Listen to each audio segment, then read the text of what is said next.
The shape of love after silence. There are children who grow up surrounded by people, yet spend their lives feeling unseen. Amara was one of them. She learned very early that love could exist in a room and still not reach you. That it could be spoken of often, yet offered unevenly. That it could disappear without warning and leave behind a house full of noise but no warmth. Her father died when she was still learning how to be held. Not suddenly enough to feel unreal, not slowly enough to prepare them, just enough to rearrange everything. After his death, the house did not collapse. It hardened. Her father had been the soft place, the listener, the one who broke tension with jokes, who settled fights before they turned cruel, who made every child feel chosen in their own way. When he died, grief did not unite them. It splintered them. Her mother survived, but survival took all her energy. She became practical, tired, sharp-edged. Love was still there, but it came wrapped in instructions, corrections, and expectations. The siblings fought constantly, loudly, bitterly. They defended each other fiercely in public, but inside the house they bruised each other with words, competition, and unresolved anger. They loved each other, yes, but never gently, never safely. No one knew how to sit together and talk. One evening, as arguments rose again, Amara tried to speak. "Mummy, can we just eat in peace tonight?" she asked quietly. Her mother didn't look at her. "Peace doesn't exist here. You'll learn that soon enough." Her sister laughed bitterly. "Amara thinks life is fair." Amara kept quiet. She learned early to shrink herself. She became observant, careful, the child who didn't ask for much, the one who absorbed tension instead of adding to it. She learned that being easy made people stay calmer, that shrinking herself kept peace. And somewhere in that silence, a belief settled into her bones. Love is something you must earn, and even then, it may not last. She was the last to leave her mother's house. By the time she did, she was already starving, not for freedom, but for affection that did not feel conditional. She met Kelechi when she was still hopeful. He came into her life with intensity. He noticed everything about her, remembered details, spoke about fate, connection, destiny. He made her feel chosen in a way she had never experienced before. At first, his jealousy felt like protection. His control felt like care. His anger felt like passion. The changes came slowly enough to excuse. "Why are you talking to him?" he asked one evening, frowning. "Who?" she replied, confused. "That guy at work. I don't like how he looks at you." Amara hesitated. "It's just a colleague." "You think I'm crazy?" he snapped. No, I just...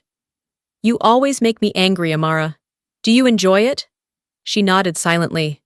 He questioned her clothes, her friends, her tone. He accused her of disrespect when she disagreed.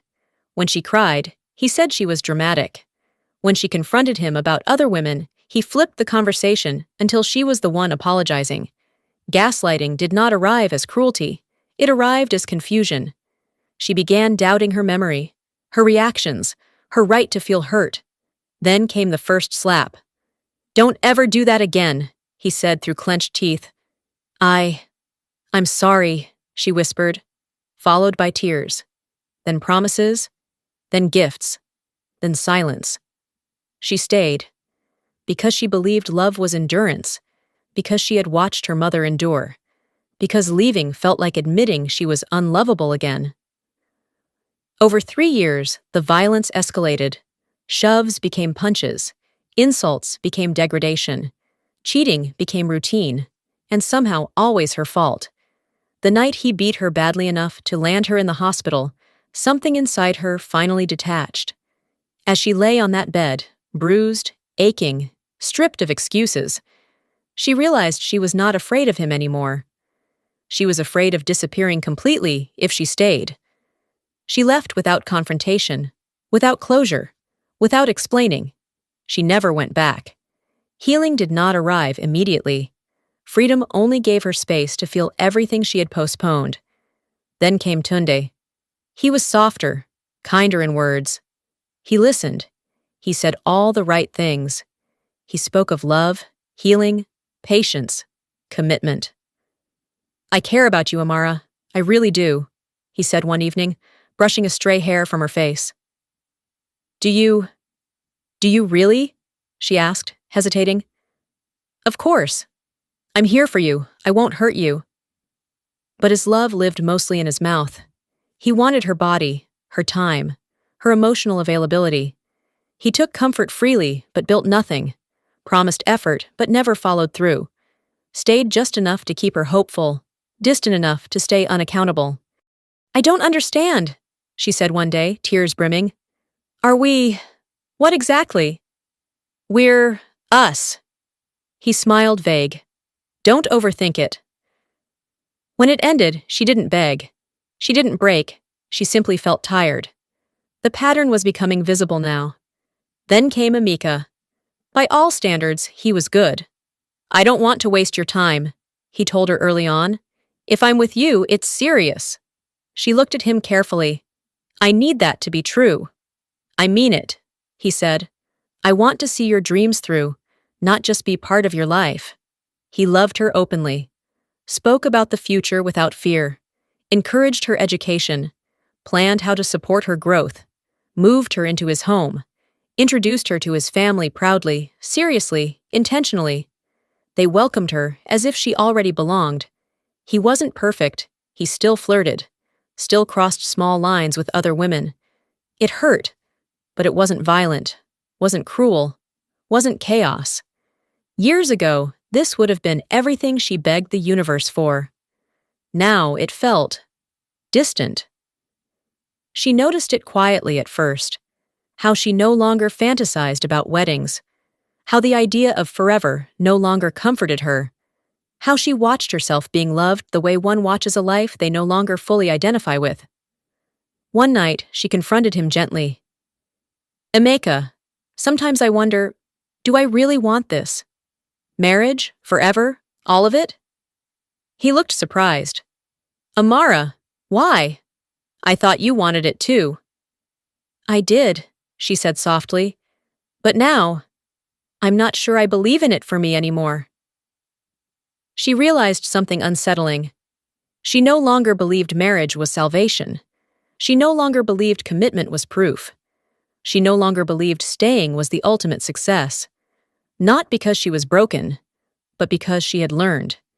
She understood now that love did not guarantee safety, that good intentions did not erase harm, that sometimes walking away was not failure, it was truth. Deep down, she knew this relationship too would end. Not in chaos, not in betrayal, not in fear, but in clarity. For now, Amara stays. She plays the role expected of her, accepts the love, smiles at the plans, nods at the future being built around her.